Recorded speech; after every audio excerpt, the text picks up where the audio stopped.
मध्य प्रदेश की मिनी मुंबई कहें या इंदौर वो शहर कहें जहां की राजनीति में मूल नाम से ज्यादा उपनाम मशहूर हैं। जी हां, बिल्कुल ठीक समझे आप। इन दिनों जरूर आप कोरोना संक्रमण काल को जी रहे हैं, लॉकडाउन के चलते अपने घरों की चार दीवारी में बंद हैं, लेकिन इंदौर की राजनीति आपको मनोरंजन का हर वो तड़का यहाँ पर महसूस करा देती है जो कि आपके लिए चर्चाएं या कहा जाए चाय पर चर्चा का एक सुनहरा मौका भी दे जाती है। जिस तरह से इन दिनों मध्य प्रदेश की सरकार एक तरफ कोविड-19 के खिलाफ जंग लड़ रही है, स्वास्थ्य विभाग का अमला, तमाम पुलिस महकमे के अफसर, प्रशासनिक अधिकारी कोरोना फाइटर की भूमिका में है, तो हमारे पॉलिटिकल फाइटर्स भी कम नहीं हैं। और अब तो बात यहाँ पर मंत्रिमंडल के गठन तक जा पहुंची है। जी हाँ, जिस तरह से मध्य प्रदेश में पिछले दिनों नैनो मंत्रिमंडल यानी कि मिनी मंत्रिमंडल देखने को मिला था, अब जंबो मंत्रिमंडल देखने को मिलने वाला है। और बहुत दिल थाम कर बैठ जाइए, क्योंकि आने वाले 24 से 48 ऐसे घंटे हैं जब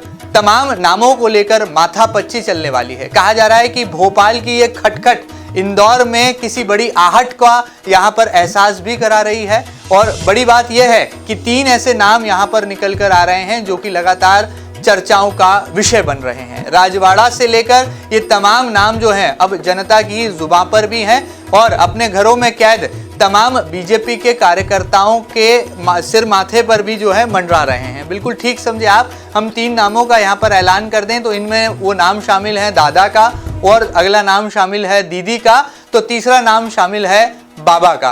कहीं आप कंफ्यूज तो नहीं हो गए कि ये आखिर दादा कौन है, दीदी कौन है और ये बाबा कौन है? जी हाँ, मुझे ऐसा लगता है कि जो इंदौर की राजनीति को थोड़ा बहुत भी जानता है वो दादा के बारे में जरूर जानता समझता होगा। ये वही दादा दयालु हैं जिन्हें बीजेपी के कद्दावर एमएलए के तौर पर जाना पहचाना जाता है और जिनका नाम रमेश मिंदोला है। अगली बारी है यहाँ पर दीदी की, तो दीदी से भी शहर बड़ी भली भांति वाकिफ है। अब जरूर वो महू विधानसभा तक जा पहुंची है, लेकिन इंदौर से उनका गहरा नाता है। हम बात कर रहे हैं महू की एमएलए सुश्री उषा ठाकुर की। अब अगली बारी है बाबा की। जी हाँ, जिन्होंने स्वास्थ्य महकमा देखा होगा या कभी एमवाय अस्पताल का यहाँ पर दौरा किया होगा, अवलोकन किया होगा, तो बाबा यानी कि पूर्व स्वास्थ्य राज्य मंत्री और विधानसभा 5 के एमएलए महेंद्र हार्डिया को बाबा के नाम से जाना पहचाना जाता है। अब यहाँ पर बारी है सियासी चौपाल लगाने की।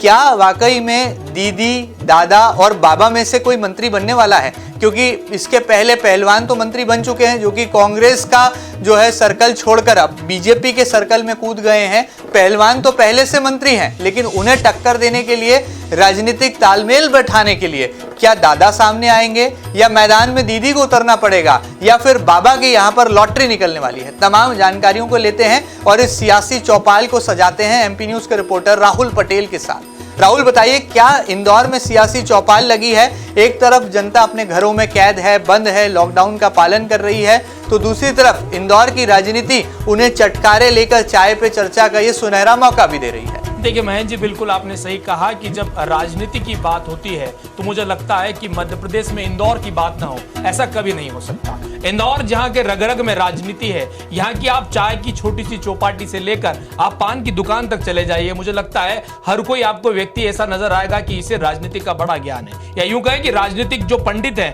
वो आपको हर थोड़े 1 किलोमीटर पे एक दायरे में मिल जाएगा जहां पर लंबी लंबी चर्चाएं होगी। और ये बात सिर्फ और सिर्फ लोगों तक सीमित नहीं है कि कोई राजनीतिक लोग ही ऐसी बात करते हैं। इंदौर की रग में राजनीति इस तरह से शामिल है कि बड़े से बड़े कॉर्पोरेट ऑफिसर भी अगर जब चाय की टपरी पर चाय की चुस्कियां लेते हैं तो वही बात करते हैं कि दादा क्या कर रहे हैं, दीदी क्या कर रहे हैं, बाबा क्या कर रहे हैं। जी हाँ, जैसे कि महेंद्र जी ने आपको बताया कि दादा, दीदी और बाबा ये वो नाम है राजनीति के। जो आदमी राजनीति के रग से वाकिफ है या इंदौर की राजनीति से इत्तेफाक रखता है, उसे इस नाम के पीछे की पूरी थ्योरी, पूरी कहानी उन्हें मालूम होगी। सबसे पहले बात करते हैं महेंद्र जी की, यदि हम बात करें बाबा की। बाबा चूंकि राजनीति में भी बाबा कहे जाते हैं और बाबा का जो राजनीतिक अंदाज है वो भी संजू बाबा की तरह ही है। बाबा यूं तो सबके साथ देते हैं, सबका साथ, सबका विश्वास, सबका विकास, सबका विश्वास तक की बात करते हैं, क्योंकि खजराना भी उनके इलाके में ही आता है। और बाबा लगातार यदि बात करें तो चुनाव जीतते आ रहे हैं, 4 बार के एमएलए हैं और बाबा यूं कहा जाता है कि पहले भी उन्हें राज्य मंत्री पद से नवाजा जा चुका है।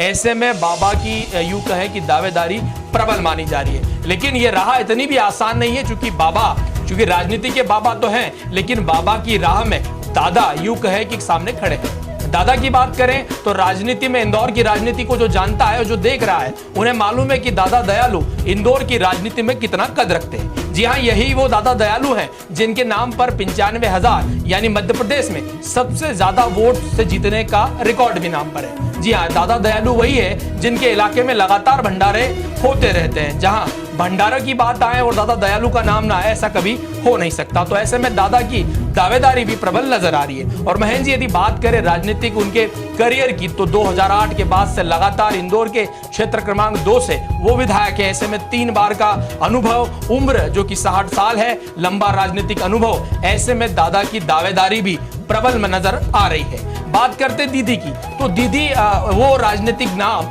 जिसको कभी तो यह कह दिया जाता है कि किस्मत की बड़ी धनी है, और दूसरी तरफ यह बात किया जाता है कि सुश्री, अगर उमा ठाकुर की बात करें, उषा ठाकुर की बात करें, तो उषा ठाकुर वो नाम है, वो सिक्का वहां जहां आप फेंक देंगे वहां वो चलेगा। यानी जिस भी विधानसभा में आप उन्हें चुनाव लड़ाएंगे तो वो जीत के आ जाएंगे। बात इंदौर की 1 नंबर की करें, 3 नंबर की करें, या बीते चुनाव में जिस प्रकार से वो महू से चुनाव जीती, उसके बाद से तो यही माना जा रहा है कि यदि भारतीय जनता पार्टी देश में कहीं से भी चुनाव हारे, आप दीदी को टिकट दे दो, संघ साथ में खड़ा होगा और दीदी भगवा झंडा लहरा देगी। यानी जीत की गारंटी बन गई है उषा ठाकुर। अब ये तीनों नाम हैं, अब तीनों नाम से आप बखूबी परिचित हो चुके हैं। ऐसे में बाबा, जो कि राजनीतिक अनुभव भी है, अनुभव के साथ में पुराना मंत्रिमंडल में रहने का अनुभव के साथ में 4 बार के विधायक है। दादा की बात करें तो दादा भाई खेमे से आते हैं, यानी भाई यानी रमेश मेंदोला के साथ में जो लगातार राजनीति कर रहे हैं, या उनके राजनीतिक मित्र भी कह लें,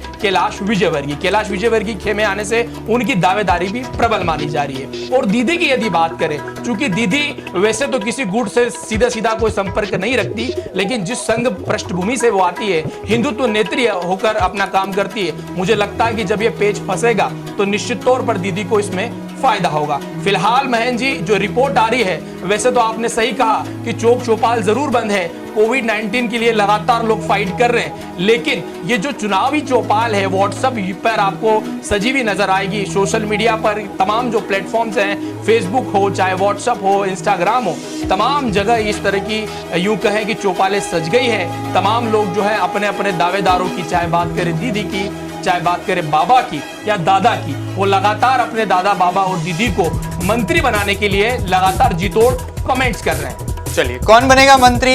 भले यहाँ पर मंत्री बन जाए दादा, या मंत्री बन जाए दीदी, या फिर मंत्री बन जाए बाबा, लेकिन इंदौर की जनता चाहती है कि इंदौर को आखिर क्या मिलेगा। जिस तरह से पुरानी सरकार में भी 3-3 कैबिनेट मंत्री इंदौर के कोटे से थे, अब यहाँ पर यदि 2 मंत्री इंदौर के कोटे से वर्तमान की शिवराज सरकार में होते हैं, तो इंदौर को इसका कितना राजनीतिक तौर पर लाभ मिलेगा, इंदौर के विकास में कितनी गति आएगी, और वर्तमान सबसे बड़ी चुनौती जो हमारा राजवाड़ा इन दिनों वीरान है, सुनसान है, वो कब गुलजार होगा, कब जनता सड़कों पर निकल पाएगी, कब ये कोविड-19 का कहर थम जाएगा, और कैसे हम कोरोना वायरस की चेन को जो है यहाँ पर तोड़ने में कामयाब होंगे। सबसे बड़ा सवाल जनता के जहन में फिलहाल तो यही है। यदि मंत्री कोई भी बन जाए, भले मंत्री दीदी को बना दे, भले मंत्री दादा को बना दे, भले मंत्री बाबा को बना दे, आखिर हल किसके पास है?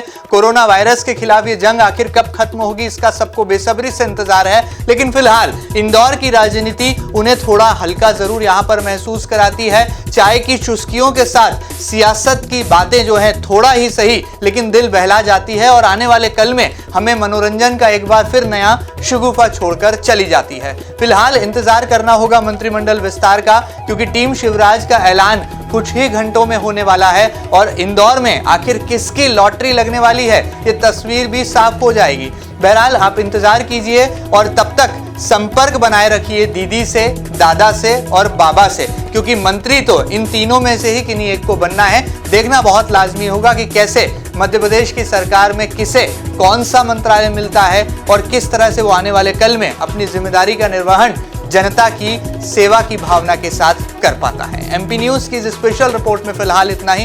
ये खास रिपोर्ट आपको कैसी लगी हमें जरूर बताइएगा, और ताज़ा तरीन खबरों के लिए कहीं मत जाइएगा, लगातार देखते रहिएगा आपका अपना न्यूज़ चैनल एमपी न्यूज़। फिलहाल दीजिए इजाजत, नमस्कार।